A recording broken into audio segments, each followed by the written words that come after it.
Hi, Susan. Hi, Hunter. So it has been a very busy summer, and we haven't joined as frequently as we would have liked to. But we are back again for another episode of Local Frequency. Susan's nodding her head. It is very much a Monday, and we've been getting ready for multiple events, had some vacations, some other large projects, and so we wanted to just kind of take a break and recap on the things that we've accomplished, the things on the horizon, but also some really just exciting and fun things that have happened recently. So let's do the bottom line up front. Susan had a post go viral. Susan, tell us, just go ahead and hit the high benchmarks of the success on it to frame our conversation. So this post was, I put it up. It was really cool. And I was like, there's going to be a few people that also think this is neat. And we hit 10 million views. That post got so popular that I actually had to mute my phone and take off my Apple Watch because every comment, every like, every interaction, it was buzzing on my wrist. And it is a prime example of you never know what is going to hit. And we just put it up and it went crazy. So before this one, what would be kind of your benchmark on wow, this was pretty successful? How many views? I mean, views is something that I haven't really looked as closely as interaction. So views is how many times it showed up on somebody's account. So they didn't have to interact with it. They didn't have to like it, but it was on their feed. So 10 million people, or 10 million accounts, that's a lot. Before then, I would look more at how many likes, how many shares, since that's technically free marketing. And then, of course, comments are always good to have. I mean, even having, over 50 shares is huge. Mm-hmm. That's 50 accounts that we didn't have to pay to reach. Comments, a lot of our stuff, depending on what it is, we'll have, some hit over 100 comments and things like that. But we had thousands on this one, and they were having their own little sub-conversations within the thread.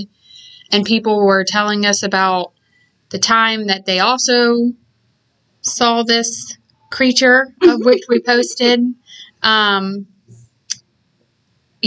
So we have never, since I have been here, and I don't think since we've had the Parks and Rec page, had a post do that. Yeah. So I was reviewing it today. We were able to gain 2,300 followers from this post. I think 99% of the viewers were not following us.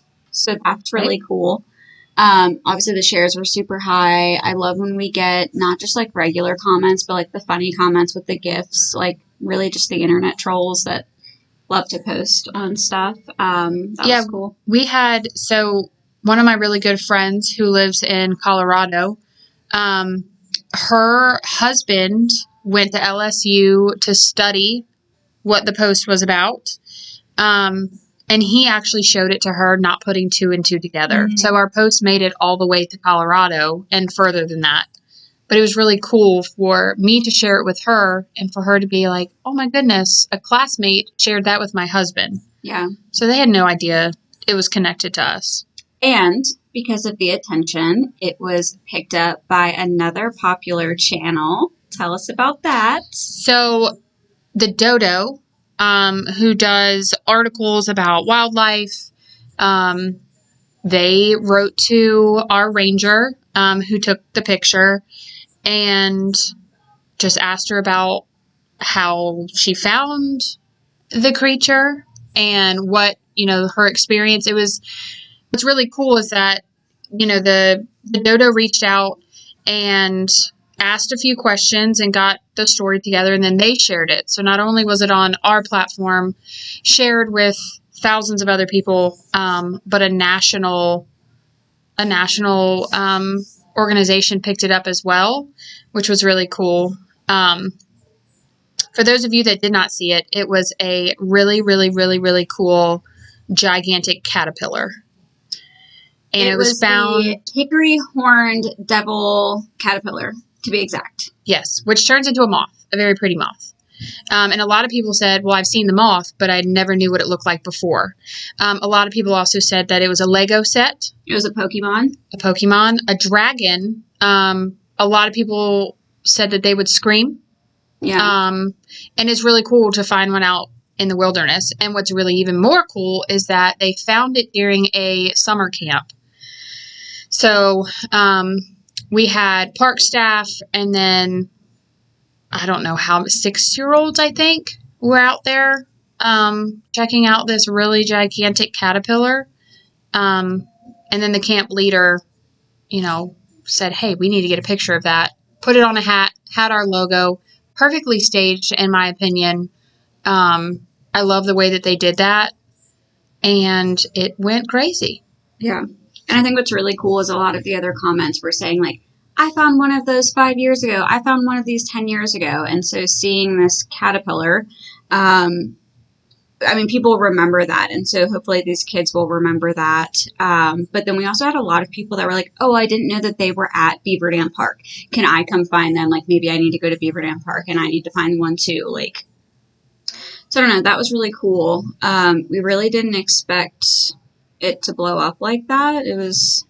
I certainly did not. I mean, we put things up all the time of, cool insects we find. And the one right before that was we actually caught a beaver swimming under the dock at Beaver Dam. Surprisingly, you don't see beavers that often at Beaver Dam. So that one went up. So we see things all the time. Park staff are really good about capturing pictures and sunsets and all the things. But this one just stuck. Did the caterpillar go on Instagram? Yes, it did go on Instagram. Because I don't have access to that data, and I was wondering if... That, and I can tell you right now, that caterpillar... I'm sure it was somewhat successful, but I haven't heard about it doing the same thing. It wasn't... Granted, we don't have as many followers to begin with on Instagram. It was shared 21 times. It's got 670 views. So of course, not seems about average. Not as impressive. And this is where you never know what is going to happen when you post, because the beaver got 1,500. So, it's hit or miss on, what really works.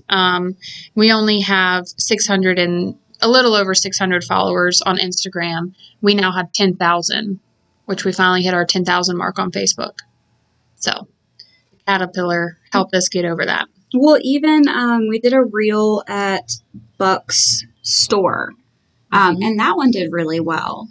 It's, an old store / museum. They do functions on Saturdays where you can go buy a barbecue sandwich, but it operates as a museum of country living and watermen in Guinea. And we had a meeting there, and I've been trying to just capture clips whenever I go somewhere and turn them over to Susan to try to make something out of. But people loved that one too. And a lot of people were sharing, like, I used to go to Buck's store when I was little, and it seemed like everyone who even had the slightest, when tragedy happens and people are like, that was my cousin's nephew's next door neighbor's best friend. Yep. Even the tiniest of connection. That. Like, oh, I went there on Saturdays when they were open and I got a barbecue sandwich or something. Yeah. It could have gone one time. And we post something about a place or an event and it's, oh, I went there with my grandma when I was 5. Well, and it also makes me think of, if you are local to Gloucester or Middle Peninsula, there's a lot of talk online right now about what could be done at the old Page site. And so I saw a post this weekend from someone local saying, like, hey, would be really cool at the old Page site. And I think last time I checked, there was 350 comments of just people saying, I'd like to see this, I'd like to see that. And I think because people had some sort of connection, they don't want to let go of that site. They remember when the school was there. It's centrally located. People just felt I scroll past things all the time, but some of these things, they really just strike a chord with people and they feel the need to be a part of that story. They do, and I mean, it's kind of a connection for us too, especially with Old Page, because now we have started using it again. And we hear the feedback from people who have come to our events, and it has been more times than not, I'm so glad you're using the space. Yeah. I'm so glad you're, brought the carnival back and you're doing these vendor events. It's easy to get to. It's right on 17, so you can't miss it. It's not hard directions. And we'll be sad if that gets taken from us, but yeah, and I think this is kind of an interesting topic, and I mean, we could talk about the development of Old Page. We could talk about any of the advisory committees. Like when you're a county employee and you have to kind of toe this line, I feel like I'm a fly on the wall of things that I'm devoting 45 hours minimum a week towards. And so when I see things that I feel really passionate about, but I feel like it's not my place, like I kind of have an insider knowledge of what's happening. And so it's not really my place to share that stuff publicly. So I really love just kind of observing what other people think and feel, because I can't necessarily advocate one way for or the other. certain things. Right.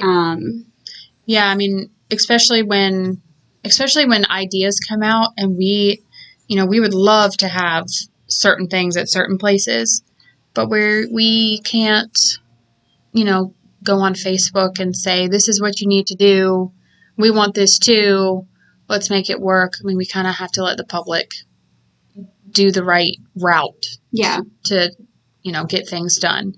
But we read things. And I think generally, like, you see all of these comments, right? Like, we don't want 7-Elevens, or we want a community center, or the grass in the median is too tall. And this is not going to be new to everyone, but just the fact that, like, a lot of our board members are really active on Facebook, and they're reading a lot of things and paying attention to that. But at the same time, despite how important social media is to us, it is not a legitimate form of advocacy. And so I think regardless of what you're passionate about, utilities, youth sports, whatever it may be, it's look for, a lot of communities have an advocacy board or an advisory board.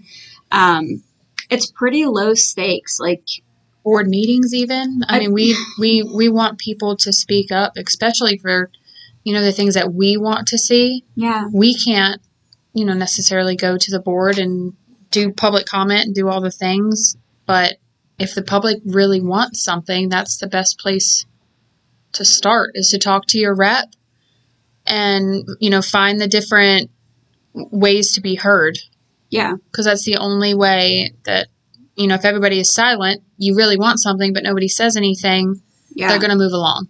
And the worst thing is when no one knows that the public feels a certain way and they do something. Yep. And I see all the time is like, well, they're not going to listen to you anyways. And I mean, I see that that's not true. The squeaky wheel gets the grease. Yep.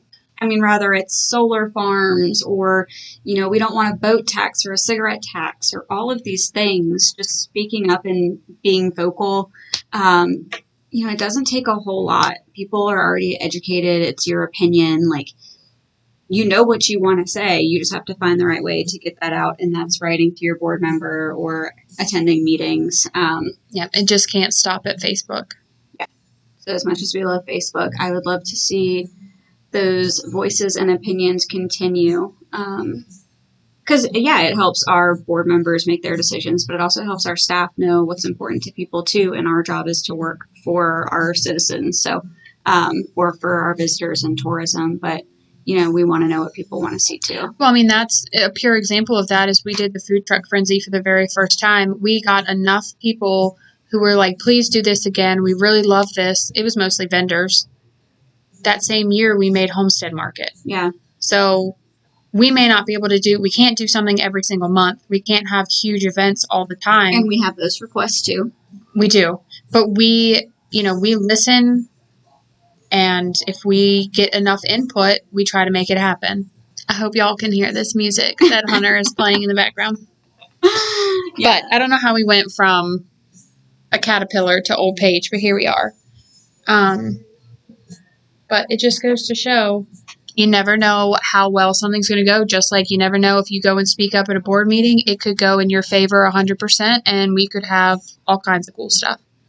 So we want people to speak up. We want them to get active. But I also think that requires like a level of humility and putting yourself out there and showing up and like doing hard things. And I feel like we kind of encounter that a lot here too, like when the public is asking us to do certain events, and that takes up our weekends. We have to work long hours. There's a lot of planning that we can't do until 2-3 days before, so we have to work some 10-hour days to get that done. But I think that goes to show just how much Susan and I enjoy our job and that we want to make that happen. But it takes a lot of persistence and like demanding excellence of yourself. And that's not to say that we don't make mistakes. We make a lot of mistakes. But I don't know, just something that we've been wrestling with lately as we're in vacation time, and your mind just never stops moving, and it's been a really hard thing to deal with as we want to keep adding stuff, but there's only so many hours in the day.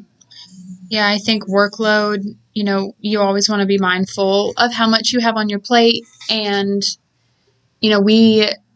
I think Hunter and I both agree that we rather have quality events and quality programs over having, a ton of them a month and they are not up to par. I personally I hold myself up to a very high standard, which honestly sometimes kicks me in the butt. Just because if things aren't right, I'm not going to put it out. And then things ultimately take a little bit more time.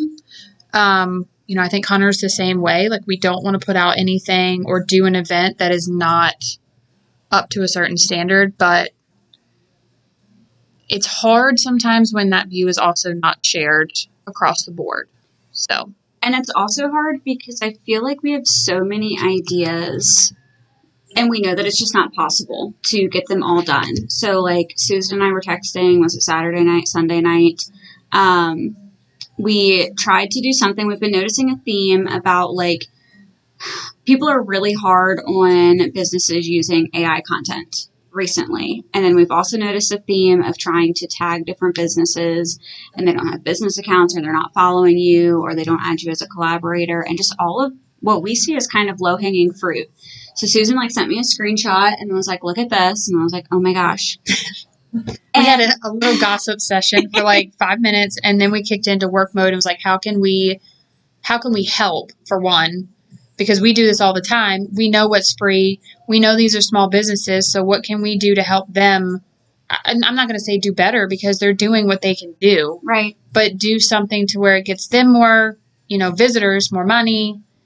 And it's stuff we do. We should be sharing the knowledge to begin with. Yeah. So we spent our Saturday night texting about an idea to partner with economic development to put on a social media class for small businesses. And we were thinking about some of the topics, like effectively using AI. Like Susan and I use AI all the time, but I think we use it in a way where we still have originality in our post. We use it to create concepts and not the final product. So like, how do you use AI? The different features of social media, like collaborators, events, how to look at your insights, things like that. I attended a session at T-Bex, and it was using your phone for photo and videography. Like, you don't have to have fancy equipment, like how to maximize that. And so we put together this whole proposal. So we're really excited about that. But again, it just goes to show that like it's still living in our text messages. Yeah. So we want to do it, and I think it would be very beneficial. It's just those are the things that come out that like I would love to be able to go 100 miles an hour on it. It's just we also have a ton of other things going on. So we'll get to it. And I think our job, it's very broad, right? Like I could probably, there's professional consultants that do that stuff all the time. They spend their entire job doing small business startups and marketing consulting and all of that. And so, yeah, we could go down this direction. But we also have events in Daffodil Festival, and we have a new staff member that onboarded. It's the holiday season. So I don't know. There's just a lot of things that we could address. And so I'm curious if, one, is there anyone listening? But if you are listening and you have an idea on kind of what would be helpful, or have you ever attended a class where you got something really valuable out of it? What was it? I'm curious as we kind of curate. We're thinking maybe a monthly program where we meet for brunch once a month. We were thinking about some incentives. Can we throw some advertising money towards people who accomplish these things? So that's what I think is cool too, is that, we would be teaching this class, but we would also be collaborating too. So they're getting something out of the people who are teaching it. So if we teach this small business, how to do, really cool videos of their products or their event that's coming up, and you add us as a collaborator, like you do all the steps and it's within our tourism, standards and whatever, we're going to share it. So you get our attention, you get our marketing avenues too, which I think is cool. It's not like you're taking a class from some nationwide group that once you take the class, they don't know who you are anymore. Yeah. Or it's you sit in front of your computer and you watch a webinar. Like, we would actually be teaching you how to do these things, and you would leave the class with being able to just go and do it. Well, I will say shout out to T-Bex, because they were really great. Whenever we would tag them in something, they would like it and comment on it and share it. And I wasn't expecting that from an international conference. And they did do a very good job. It was just very validating. So that kind of gave us some inspiration too. Yeah. So like Hunter said, if you're listening and you're a small business in Gloucester and you want to know how to up your social media game, we might be coming out with, we will be coming out with like a lunch and learn type thing. Yeah. And we'll see how it goes. I'm excited about that, actually. Yeah, me too. So we have that class coming out hopefully late fall. We have Gloucester Day on September 5th. Mm-hmm. We have our fall homestead market coming back for our second time. Our Christmas parade is coming up. Like I mentioned, we brought on our new staff member to help out with the Daffodil Festival that will be coming. So it's busy right now, and I think things will slow down in November, December, and then ramp back up. So we're just going to keep doing our thing. Yeah. That's all we can do. Hopefully our park staff will continue to find cool caterpillars. Well, you cool have the beetle. I do have the beetle. We then found a beetle like a week after that was in a mud puddle. Like straight from It's like a rhinoceros-looking beetle. It's massive. It's pretty cool. It sat on our table at Food Truck Frenzy the entire time. And Elizabeth, every 5 minutes, would be like, "Where's my beetle?" Yeah, we could not lose the beetle. It's probably in this office somewhere. Who knows where that's at? That would be funny to keep just like moving around the beetle. It would, until we move it into someone's office who doesn't like beetles. Oh. Then they smush it. So. Cool. Well, this was good. We hadn't talked in a while, so love the opportunity to catch up. And wish us luck as we close out summer, because it's going to be a doozy. I'm ready. Let's get it done. Oh, I'm ready. Bye, everyone. Bye.